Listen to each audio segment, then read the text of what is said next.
जिस भी व्यक्ति से मिले आप सब चिराग पासवान बनकर हर उस व्यक्ति को 28 नवंबर को पटना के गांधी मैदान में आने के लिए आप लोग आमंत्रित करना शुरू कर दें। कोई गलती नहीं थी, हम 5 सांसद थे और हमारे विरुद्ध कोई आरोप नहीं था, कोई प्रत्यारोप नहीं था, कोई भ्रष्टाचार का आरोप नहीं था। फिर भी हमारा 5 सांसद का टिकट कटा, तो निश्चित रूप से हमारे साथ इंसाफ नहीं हुआ। नमस्कार, आपके साथ में रोहित कुमार, आप न्यूज फॉर नेशन पर। देश में प्रधानमंत्री नरेंद्र मोदी की सरकार में तीसरी बार सरकार बने हुए बस 21 दिन का वक्त हुआ है शपथ ग्रहण हुए और इस 21 दिन में 21 तरह की टेंशन जो है वो नरेंद्र मोदी के सामने आगे खड़ी हो गई है। एक तरफ जहां नीतीश कुमार ने राष्ट्रीय कार्यकारिणी की बैठक में 3 बड़ी शर्तें रख करके जो है प्रधानमंत्री मोदी और बीजेपी को टेंशन में ला दिया है। इसका असर बिहार के साथ साथ देश के कई राज्यों में पड़ सकता है। तो दूसरी तरफ चाचा और भतीजा यानी कि चिराग पासवान और पशुपति पारस ने भी जो है एनडीए और खास करके बीजेपी के लिए मुश्किल खड़ी कर दी है। मुश्किल क्या है और किस तरीके से परेशानी में आ गई है बीजेपी, इन तमाम चीजों पर चर्चा करेंगे। चिराग पासवान दिल्ली में शपथ लेने के बाद अपने तमाम सांसदों के साथ पटना पहुंचे, एक बड़ा कार्यक्रम किया, हजारों की भीड़ थी, जोश भरते नजर आए और साथ ही साथ इस जोश के साथ साथ उन्होंने जो है बीजेपी को और जदयू को टेंशन में ला दिया। चिराग की बातों में दम इसलिए भी होता है क्योंकि चिराग पासवान ने 20 में बिहार में सबसे बड़ा सेटबैक जदयू को दिया था। 2024 के लोकसभा चुनाव में चिराग पासवान का परफॉर्मेंस बिहार की तमाम पॉलिटिकल पार्टियों के हिसाब से सबसे शानदार है। जितने भी चुनाव लड़े सब जीत करके आए। चिराग पासवान ने एक बड़ा इशारा कर दिया है तो पशुपति पारस जो भले ही राजनीति में हाशिए पे नजर आते हो वो भी जो है दम भरते नजर आ रहे हैं। क्या कुछ है चिराग पासवान और पशुपति पारस की मन में और वो किस तरीके से बीजेपी और जदयू को टेंशन में डाल रहे हैं, तमाम चीजों पर बात करेंगे। देवांशु हमारे साथ मौजूद हैं जो कि लगातार आपके लिए लोजपा से जुड़ी हुई खबरें जो है वो आप तक पहुंचाते हैं, उसका विश्लेषण पहुंचाते हैं कि आखिर होता क्या है या हो क्या रहा है। देवांशु जी, क्योंकि चिराग पासवान पटना पहुंचे, आज जोश भर दिया अपने तमाम समर्थकों के अंदर और पटना में मूसलाधार बारिश हुई और इस बीच में चिराग पासवान ने जो हुंकार भरी उसका बड़ा मैसेज निकल के आ रहा है कि इस बार जब 25 में विधानसभा चुनाव होंगे तो चिराग पासवान की जो ताकत है वो भी बढ़ने वाली है और उनकी राजनीतिक हैसियत भी बढ़ जाएगी क्योंकि उन्होंने एक तरीके से कहें कि परफॉर्म किया है 24 के चुनाव में। क्या क्या चिराग ने कहा और उसके बाद उनके चाचा पशुपति पारस क्या चाहते हैं? देखिए, चिराग पासवान ने जैसा कि आपने इंट्रो में कहा कि जोश दिला दिया, बिल्कुल एकदम जोशीला भाषण चिराग पासवान का आज रहा। पूरे कॉन्फिडेंट के साथ चिराग पासवान ने अपनी बात जो है वो रखी और इशारों में बीजेपी के लिए एक मैसेज भी छुपा हुआ था। देखिए, चिराग पासवान कहते हैं कि हमें 5 सीटें मिली और 5 सीट हमने जीत कर दिखा दी। हमें 10 सीटें मिलती तो हम 10 सीटें भी जीत कर दिखा देते, यानी कि इशारा कि अगर सीटें ज़्यादा मिलती तो ये समझिए। देखिए, और अब जो चिराग पासवान को 5 सीटें मिली, 5 सीट जो है वो जीत गए, खुद केंद्रीय मंत्री भी बन गए। अब आगे का रास्ता और आगे चिराग पासवान क्या करने वाले हैं बिहार विधानसभा चुनाव के मद्देनज़र, तो सबसे पहले चिराग पासवान जो करेंगे 28 नवंबर को चिराग पासवान जो है वो बड़ी प्लानिंग कर रहे हैं। आगामी 28 नवंबर को चिराग पासवान अपनी सबसे बड़ी जो है वो अब प्रोग्राम जो है वो करने वाले, कहाँ करने वाले हैं तो पटना के गांधी मैदान में आगामी 28 नवंबर को चिराग पासवान बड़ी रैली जो है वो करेंगे। इससे पहले जब पार्टी टूटी उसके बाद से इस तरीके का बड़ा कार्यक्रम चिराग पासवान ने अब तक नहीं किया। पटना के ज्ञान भवन में हालांकि एक कार्यक्रम हुए, ज्ञान भवन भरा, हम सब ने ये सब देखा, लेकिन अब गांधी मैदान भरने की तैयारी जो है वो कर रहे हैं चिराग पासवान। ये जून का आखिरी जो है वो वक्त चल रहा है, यानी कि अभी भी उनके पास कुछ महीने होंगे, यानी कि जुलाई, अगस्त, सितंबर, अक्टूबर और ये नवंबर के आखिरी वक्त, यानी कुल 4-5 महीने का वक्त ले रहे हैं चिराग पासवान और तमाम पार्टी के वर्कर्स और कार्यकर्ताओं को कह दिया है कि जी जान से लगिए और सबको लेके आइए। चिराग बनकर पटना के गांधी मैदान में सबों को लाना है, यानी कि शक्ति प्रदर्शन जो है वो चिराग पासवान आगामी 28 नवंबर को करेंगे। और इसका ऐलान जो है खुद मंच से चिराग पासवान ने किया। जब गांधी मैदान भरेंगे चिराग पासवान, रोहित, तो जो नज़ारा, जो विजुअल्स गिरेगा तो कहीं ना कहीं ये एनडीए के लिए भी, कहीं कहीं बीजेपी के लिए भी एक मैसेज ही तो होगा कि चिराग पासवान को 5 सीटें मिली तो हम 5 सीटें हमने जीत कर दिखा दिया, अब विधानसभा में भी हमें वो सीटें चाहिए जितना हमें चाहिए। हालांकि सीटों पे अभी कोई बात नहीं हुई देखिए, लेकिन पिछले अब हम चलते हैं 2020 के चुनाव में गठबंधन जो है वो एनडीए से टूट गया था। इसी बात को तो लेकर टूटा था।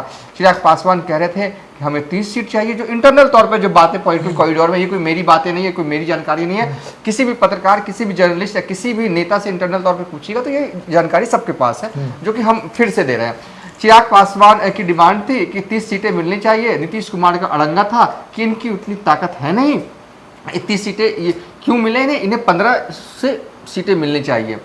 और उस समय जो है वो नीतीश कुमार का इन्फ्लुएंस बीजेपी पर ज़्यादा था और अंततोगत्वा इन्हें 30 सीटें नहीं मिली और चिराग पासवान छोड़कर चले जाते, अकेले लड़ते हैं। और चिराग पासवान ये समझ चुके हैं कि सब कुछ ये घटनाक्रम जो हुआ है वो नीतीश कुमार के इन्फ्लुएंस की वजह से हुआ। तो नीतीश कुमार जहाँ नीतीश कुमार की पार्टी चुनाव लड़ती है वहाँ अपने उम्मीदवार खड़े करते हैं। ये तब की बात थी। अब चिराग पासवान को 30 सीटें तो मुझे लगता है कि चाहिए होगी ना। 2020 में जिस सीटों के चलते उन्होंने एनडीए को छोड़ दिया, क्या 2025 में कम सीटें पर तो मानेंगे नहीं। 2019 में भी 6 सीटें मिली थी लोकसभा चुनाव में, 6 पर 6 सांसद जीत कर आए थे। 2024 में 5 सीटें मिली एनडीए में, 5 की 5 सीटें जो हैं वो जीत कर आए हैं। यानी कि मतलब कि 100% परफॉर्मिंग जो है उनकी पार्टी रही है। उसके बावजूद उन्हें कम सीटें क्यों मिले? तो ये आप तो चिराग मुझे लगता है कि 30 से ज़्यादा भी डिमांड करेंगे कर सकते हैं, लेकिन 30 तक तो रहेंगे कि 30 सीटें उन्हें जो है वो एनडीए में आगामी बिहार विधानसभा चुनाव के मद्देनज़र और चाहिए। और यही डिमांड्स को पूरा करने के लिए चिराग पासवान, क्योंकि बहुत ही सुलझे हुए यंग नेता हैं, उन्हें पता है अब कि एनडीए में कैसे उनको अपनी बात मनवानी है। बात मनवाने से पहले वो पटना में जो है वो अपनी ताकत दिखाएंगे। और जिस तरीके से चिराग ने कहा ना, चलिए ना उनका वो छोटा सा चंक जो है वो सुनवा देते हैं आपको, फिर आगे बढ़ते हैं। और इसलिए भी आज से ही पार्टी का हर एक कार्यकर्ता, आप लोग जब जिस भी गांव में जाएं, जिस भी व्यक्ति से मिले, आप सब चिराग पासवान बनकर हर उस व्यक्ति को 28 नवंबर को पटना के गांधी मैदान में आने के लिए आप लोग आमंत्रित करना शुरू कर दो। बन जाएगा चिराग पासवान, दीजिएगा सबको जानकारी। ऐतिहासिक कार्यक्रम गांधी मैदान में होगा। कुछ दिनों पहले भारतीय जनता पार्टी के कुछ शीर्ष नेताओं से हमारी बातचीत चल रही थी, अनौपचारिक बातचीत थी, पर बातचीत में मुस्कुराते हुए उनके समक्ष हमने ये बात भी रखी कि भैया गठबंधन ने हम लोग को महज 5 सीटें दी, 5 की 5 हमने जिता के दी। अगर आप हमको 10 सीटें भी देते तो हम 10 की 10 आपको जिताते। यह चिराग पासवान देखा किस तरीके से अपने पार्टी के कार्यकर्ताओं को बड़ा मैसेज दे रहे हैं और कह रहे हैं कि सबको चिराग पासवान बन जाना है। मैं ही सिर्फ चिराग पासवान नहीं हूं, सबको चिराग पासवान बनिए और घर घर जाइए और बताइए कि पटना के गांधी मैदान में पहुंचना है 28 नवंबर को। तो ये है शैली काम करने की चिराग पासवान की। तो ये तय मानिए कि पहले शक्ति प्रदर्शन होगा और यकीन जानिए ज्ञान भवन में जो कार्यक्रम करते थे चिराग पासवान, ज्ञान भवन चिराग पासवान भर देते थे। और कहा जाता है ना कि इंटरनल पॉलिटिकल पार्टी के जब कार्यक्रम होते हैं तो भीड़ बुलाई जाती है, कुछ देर के बुलाई। चिराग पासवान वाले कार्यक्रम में कभी ऐसा नहीं हुआ, भीड़ जो है वो स्वतः आती थी और ज्ञान भवन तो भर चुके हैं चिराग पासवान, ये अनुभव उनके पास है। अब चिराग पासवान को गांधी मैदान भरना है, एक ऐसी रैली करना है। देखिए इससे पहले तेजस्वी यादव महागठबंधन की रैली हुई, मोदी भी जो है वो बीजेपी वाले भी, एनडीए भी रैली कर चुकी है। तो गांधी मैदान ठीक है, सबों के अपने अपने दावे होते हैं, क्या है इतने लाख लोग आए, इतने लाख लोग। अब चिराग पासवान अपने बूते उस गांधी मैदान को भरने की जो है वो पूरी कोशिश करेंगे और सभी कार्यकर्ताओं को कह दिया। तो अब चलते हैं थोड़ा पशुपति पारस वाले खेमे की साइड। उनकी पार्टी का भी राष्ट्रीय कार्यकारिणी की बैठक जो है वो दिल्ली में हुई। चेहरे जो है उनके अगल बगल में सूर्यभान सिंह बैठे हुए थे, चंदन सिंह बैठे हुए थे जो कि नवादा के पूर्व सांसद हैं और प्रिंस राज भी बैठे हुए थे। चेहरे मायूस थे, बोल पशुपति पारस रहे थे लेकिन भले ही लोकसभा चुनाव में एक भी सीटें ना मिली हों, लेकिन वो कह रहे थे कि विधानसभा में तो हमको चाहिए ही। राष्ट्रीय कार्यकारिणी की बैठक के बाद बयान देते हैं और फिर मिलने जेपी नड्डा के पास जो है वो पशुपति पारस और प्रिंस राज पहुंच जाते हैं। पहले उस दिन जब पशुपति पारस ने राष्ट्रीय कार्यकारिणी की बैठक दिल्ली में की, उसके बाद प्रेस कॉन्फ्रेंस किया। उस प्रेस कॉन्फ्रेंस का थोड़ा सा अंश सुन लीजिए। पार्टी के संगठन के लिए हम लोगों ने प्रयास किया और आज जो बैठक बुलाई गई है, तो बैठक का मुख्य उद्देश्य है कि पूरे देश में पार्टी के संगठन को कैसे मजबूत किया जाए। तो उसी के तहत हम लोगों ने आज की बैठक बुलाई है और उस बैठक में सर्वसम्मति से पार्टी का जो निर्देश होगा, जिससे हमारे बहुत से कार्यकर्ता हैं, जिसे अभी हमारे झारखंड के प्रदेश अध्यक्ष अर्जुन महाराज जी हैं, उन्होंने अपना सलाह दिया है कि यदि एनडीए गठबंधन के तहत मुझको यदि उचित सम्मान नहीं मिलता है तो जो आने वाला समय है, विधानसभा का चुनाव है, यदि पार्टी की राय होगी, बहुमत की राय होगी, तो हम लोग इस पर पुनर्विचार करेंगे। हमारी कोई गलती नहीं थी, हम 5 सांसद थे और हमारे विरुद्ध कोई आरोप नहीं था, कोई प्रत्यारोप नहीं था, कोई भ्रष्टाचार का आरोप नहीं था। फिर भी हमारा 5 सांसद का टिकट कटा, तो निश्चित रूप से हमारे साथ इंसाफ नहीं हुआ। फिर भी हमारी पार्टी और हमारे संगठन है पूरे देश में, हम लोगों ने तहे दिल से ईमानदारी के साथ एनडीए गठबंधन को उम्मीदवार हो, चाहे भाजपा को उम्मीदवार हो, चाहे जनता दल को उम्मीदवार हो, हमारी पार्टी हम लोगों ने जिताने का काम किया। तो भतीजे तो तैयार हैं, बिहार विधानसभा चुनाव के लिए तैयार कर रहे हैं, अपनी पार्टी को बड़ा कर रहे हैं, है तो चाचा भी पीछे नहीं है। चाचा भी चाहते हैं कि भले ही उनके साथ जो है किसी ने खेल कर दिया हो लोकसभा चुनाव 2024 में, लेकिन बिहार विधानसभा चुनाव 2025 में कोई खेल नहीं होना चाहिए। एनडीए में है, वो एनडीए में रहेंगे और 2025 में बिहार विधानसभा में वो सीटें लेकर रहेंगे। कुछ इस तरीके का बयान पशुपति पारस की तरफ से था। तो आप ये कह सकते हैं कि एनडीए में चाचा और भतीजा मिलकर जो है वो सीटों के बंटवारे को लेकर अभी से ही अपने अपने फॉर्मूले जो हैं वो बना रहे हैं।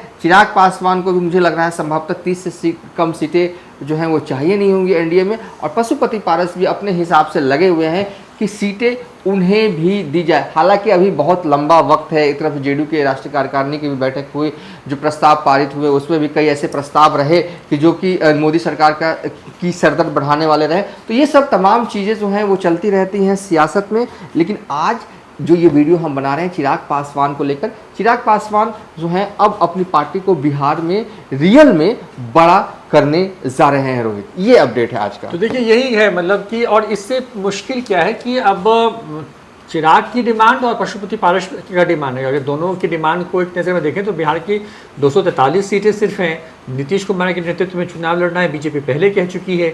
बीजेपी पिछली बार जो है 100 से ज़्यादा सीटों पर चुनाव लड़के आई थी, सरकार नहीं बना पाई। चिराग पासवान भी चुनाव लड़े, उन्होंने कोई बहुत कमाल नहीं किया बिहार के अंदर में, लेकिन डैमेज बहुत तगड़ा किया था जदयू को।